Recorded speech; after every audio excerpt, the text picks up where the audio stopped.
رحمت اللہ علیہ درویش تھے دلی کے، بہت سارے لوگ مرید تھے، ایک بڑا خدمت گزار مرید تھا، مزدوری کرتا تھا، غریب تھا، تو 6 بیٹیاں تھیں اس کی۔ حضرت صاحب کے پاس روز آ کے کہتا حضور بچیوں کے لیے دعا کرے، اللہ کوئی اسباب پیدا کر دے، ایک بچی کی شادی کا خرچہ 1000 دینار ہے اور میں غریب ہوں۔ حضرت صاحب دعا کر دیتے۔ خانقاہ شریف کے تھوڑے ہی فاصلے پر حضرت جہاں بیٹھ کے مریدوں کی تربیت کرتے تھے، اس سے تھوڑا ہی فاصلے پر نا ایک عیسائی رہتا تھا، بڑا مالدار تھا، بڑی سارے اونٹ، گائیں، بھیڑ، بکریاں رکھی ہوئی تھی، اور حضرت شرف الدین رحمت اللہ علیہ کی بڑی مخالفت کرتا تھا۔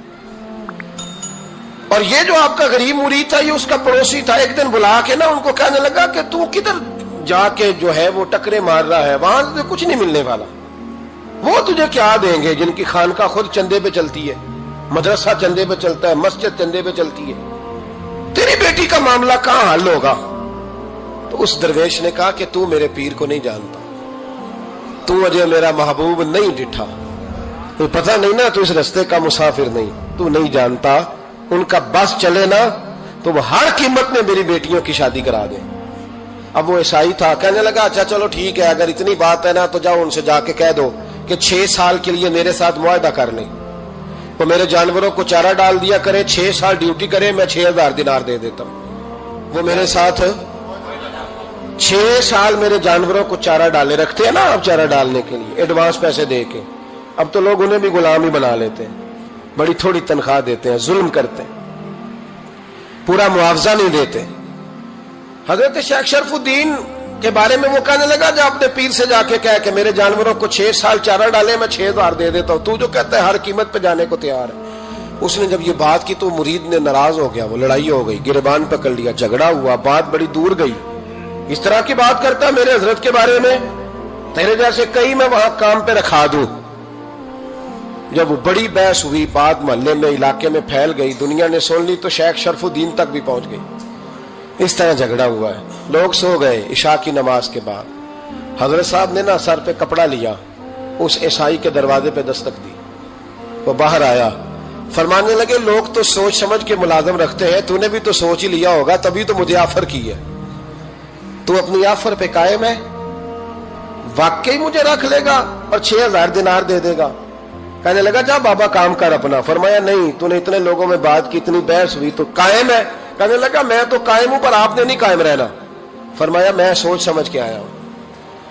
اس نے کہا آپ ڈیوٹی کریں گے، بحثوں کو چارہ ڈالیں گے؟ فرمایا ایک شرط، بس جب اذان ہو جائے نا تو مجھے رب کی نماز پڑھنے کی اجازت دے دینا، باقی صبح و شام جو تو کہے گا۔ اگر اس غریب کی بیٹیاں بیائی جائیں تو مجھے اور کیا چاہیے، اس کی 6 بیٹیوں کا بوجھ ہے اس کے سر پہ، تو مجھے رکھ لے۔ اللہ اکبر۔ وہ کہنے لگا چلے پہ میرے ساتھ خط بندگی کر لیں، آج کل ہم اسٹام کرتے ہیں، اس زمانے میں خط بندگی ہوتا تھا، غلامی کا خط، قاضی شہر کے پاس، یعنی اس کا خیال تھا کہ چلو اسٹام کی بات کروں گا تو بھاگ جائیں گے۔ فرمایا چل میں تیار ہوں۔ قاضی تک گئے، طے ہو گیا، 6000 دینار دے دیے۔ حضرت نے مرید کو بلایا، فرمایا پتر یہ لے جا، جا میری بیٹیوں کو روانہ کر دے۔ کہنے لگا حضور یہ کیا کر رہے ہو آپ، کچھ سوچیں۔ فرمایا یار جب تجھے بیٹا بنا لیا تو پھر میری پوتیاں تو لگتی ہیں نا، میرا حق تو بنتا ہے نا، جا کے ڈیوٹی کر، ان کو بیاہ دے۔ بات پھیل گئی، بادشاہ بھی عقیدت مند تھا، وہ 12000 دینار لے کے پہنچا۔ کیا بتاؤں ان رب کے بندوں کا دل کیسا ہوتا ہے، کیا درد ہوتا ہے، کیا رنگ۔ 12000 دینار لے کے بادشاہ آیا اور آ کے حضرت کو پیش کیے کہ حضور آپ دیں اس عیسائی کو ڈبل دیں اور جائیں کام کریں۔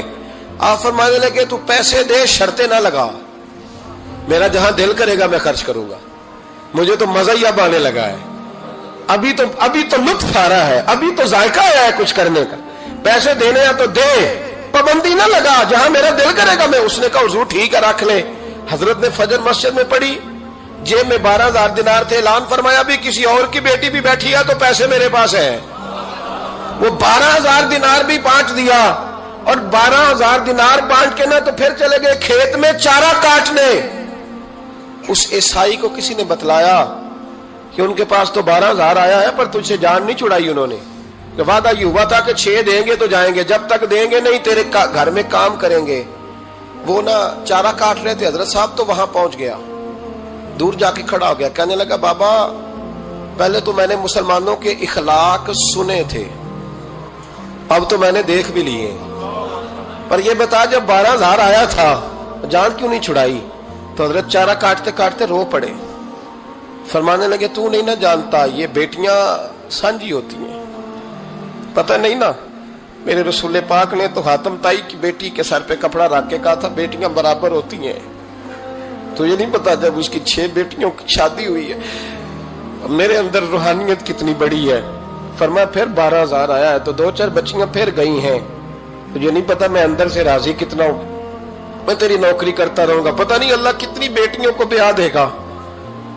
اتنا رویا وہ عیسائی کے پیروں میں بیٹھ گیا، کہنے لگا بابا میں نے تیری مخالفت کی ہے پر تیرے قریب آ کے پتہ چلا ہے کہ تو بہت اونچے اخلاق کا مالک ہے، اور اگر تیرا یہ مقام ہے تو تجھے اخلاق سکھانے والے محمد عربی کی شان کتنی ہوگی. ظالم کی بولیے جاتے نہیں لوگ جھوٹے گواہ بن کے. وکیل صاحب کو نہیں پتا ہوتا کہ یہ بندہ مجرم ہے جو میرے پاس آیا؟ کیا مجرموں کے وکیل نہیں ہوتے؟ بولے تو اس کو پتہ نہیں ہوتا وکیل صاحب کو کہ یہ صاحب مجرم ہے میرے پاس مقدمہ لے کے آئے. اور اگر بے ادبی نہ ہو جائے تو میرا خیال ہے قاضی عدالت کو بھی پتا ہوتا ہے کہ مجرم کون ہے اور مظلوم. میرے نبی پاک صلی اللہ علیہ وسلم نے اس قدر زیادہ سختی فرمائی اس مسئلے میں. فرمایا جس کو پتا تھا کہ فلاں آدمی ظالم ہے، ظلم کر رہا، پھر وہ ظالم کا گواہ بنا یا اس نے ظالم کی مدد کی، کتنی کی؟ شارحین لکھتے ہیں چاہے اس نے ایک جملہ بول کے کی، چاہے ایک، سارے بولیے، چاہے ایک غریب کو اس نے ظلم کیا تو کہتے ہیں علاج یہ سی، چاہے ایک جملہ بول کے کی. شارحین اس حدیث کی شرح میں لکھتے ہیں ایک جملہ بول کے چاہے مدد کی.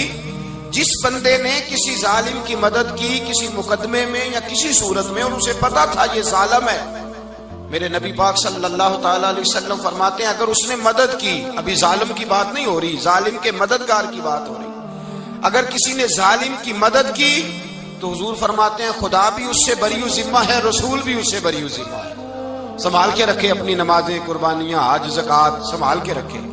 اگر ظالموں کا مددگار ہے، الیکشن آ لینے دے، آپ کو نظر آ جائے گا کون کون ظالموں کا مددگار ہے، نظر آ جائے گا. اپنی جیب سے لوگ پیسے دے کے ظالموں کی مدد کریں گے، ان کے فلیکس چھپوائیں گے، بورڈ لگوائیں گے، جیبوں سے پیسے دے کے.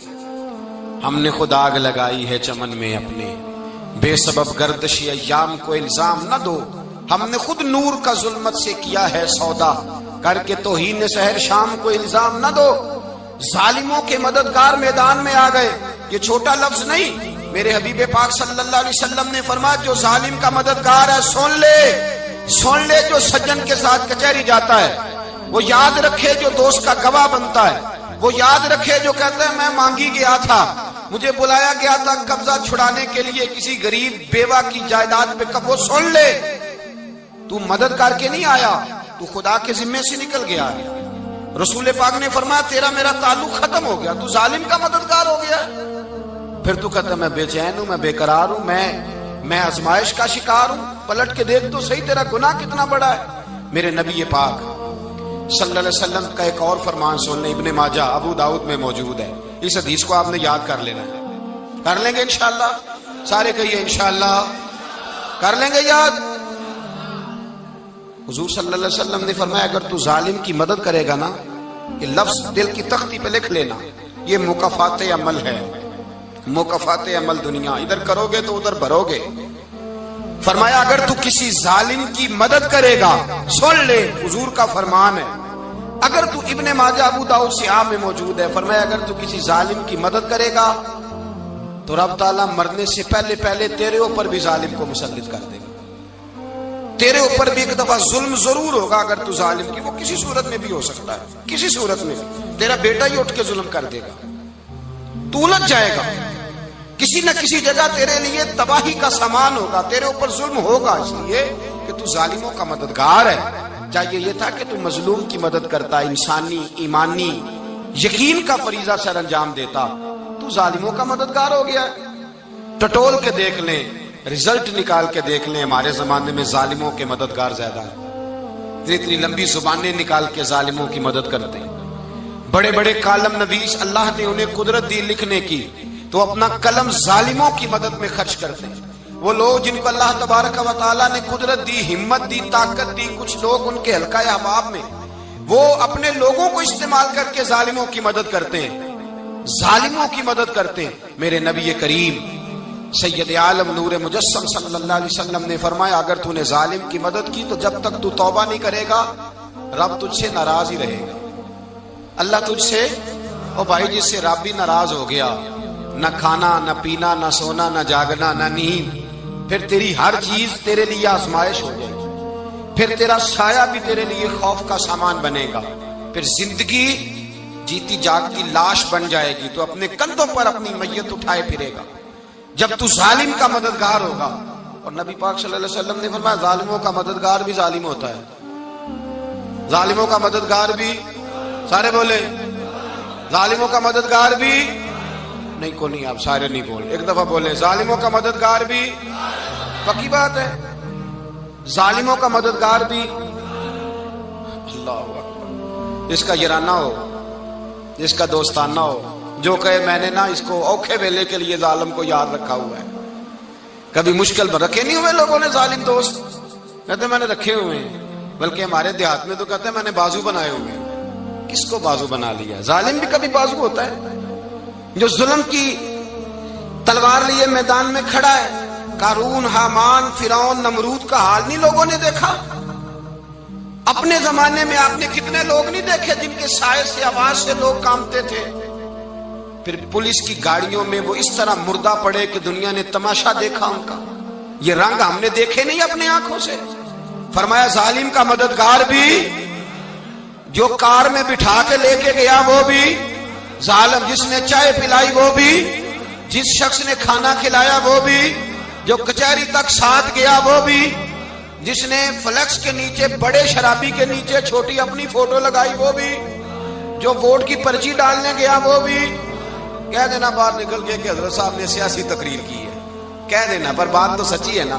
خو کرے ہم تو سے تھوڑا سا گلا بھی سن لے، خو کرے ہم تو سے تھوڑا سا بھی گلا۔ امام مالک کے پاس ایک بندہ آیا، اس نے کہا حضور میں درزی ہوں، ایک ظالم بادشاہ مجھ سے کپڑے سلواتا ہے، میں تو ظالموں کا مددگار نہیں نا۔ ایک ظالم بادشاہ مجھ سے، حضور میں تو مددگار نہیں نا ظالموں کا۔ جو فرمایا ظالموں کا مددگار بھی ظالم ہوتا ہے، تو کپڑے لے کے آتا ہے میں سی کے دے دیتا ہوں، ذمہ داری نہیں۔ یہ ایک آدمی دکاندار ہے، اس سے کوئی بندہ چیز خریدنے آئے گا تو تھوڑی کہے گا میں نے نہیں دینی، تو دے گا۔ کوئی بندہ اگر کسی شخص سے کوئی کام کہتا ہے جو اس کی فیلڈ ہے، اس کا شعبہ ہے، اس کا معاش کا وہ سلسلہ ہے، کہتے ہیں یا رسول اللہ صلی اللہ علیہ وسلم ظالموں کا مددگار بھی ظالم، حضور نے فرما دیا۔ تو امام مالک سے بندے نے مسئلہ پوچھا، دل کی تختی پہ لکھنے والی باتیں ہیں، کہا حضور میں درزی ہوں، ظالم کپڑے سلواتے ہیں، میں تو مددگار نہیں نا۔ امام صاحب کہنے لگے نہیں، مددگار تو وہ ہوگا جو تجھے سوئی دھاگا فراہم کرے گا، تو پورے کپڑے سی کے دیتا ہے، تو خود بہت بڑا ظالم ہے، تو پورے سوٹ سی کے دیتا ہے، تو بہت بڑا ظالم خود ہے۔ مددگار تو وہ ہوگا جو تجھے دھاگا دے گا، جو تجھے بٹن دے گا، جو تجھے نلکی دے گا۔ جو ظالم سے اتنی نفرت ظلم کر کے بندہ ہے، یہاں تو ہمارے زمانے میں ہیرو بن جاتے ہیں لوگ، ظالم ہیرو ہے، لوگ اس سے ڈرتے پھرتے ہیں، گھومتے پھرتے ہیں، اور بہت سارے کم مزاج لوگ اس کے پیچھے ہاتھ باندھ کے پھرتے ہیں۔ ظالموں کی مدد کرنا، ظالموں کے ساتھ رہنا، یہ ظلم ہے، ظلم، یہ زیادتی ہے۔ میرے نبی پاک صلی اللہ تعالی علیہ وآلہ وسلم نے ارشاد فرمایا، یاد رکھو رب فرماتا ہے میں مظلوم کی مدد ضرور کروں گا، چاہے جلدی کروں چاہے دیر سے کروں، میں مظلوم کی مدد۔ اور حضور صلی اللہ علیہ وسلم نے فرمایا ہے، حضرت معاذ بن جبل کہتے ہیں حضور نے مجھے یمن کا گورنر بنایا، جب میں جانے لگا نا تو حضور نے بڑی نصیحتیں کی، بخاری میں موجود ہے، فرماتے ہیں جب میں پلٹنے لگا تو میرے رسول نے فرمایا معاذ ایک منٹ ٹھہر جا، ایک بات میری یاد رکھنا، اس کو نہ بھولنا۔ کہا حضور کیا؟ فرمایا دیکھنا کسی پہ ظلم نہ کر بیٹھنا، کہیں تجھ سے زیادتی نہ ہو جائے۔ محبوبہ پھر حضور نے فرمایا سن میرے معاذ، میں تجھے گورنر بنا رہا ہوں، زیادتی نہ کر بیٹھنا۔ یا رسول اللہ صلی اللہ علیہ وسلم کیا ہوتا ہے؟ تو میرے کریم نے فرمایا جب مظلوم دعا کے لیے ہاتھ اٹھاتا ہے تو عرش کا مالک کہتا ہے فرشتوں پیچھے ہٹ جاؤ، عرش کا مالک کہتا ہے فرشتوں پیچھے ہٹ جاؤ۔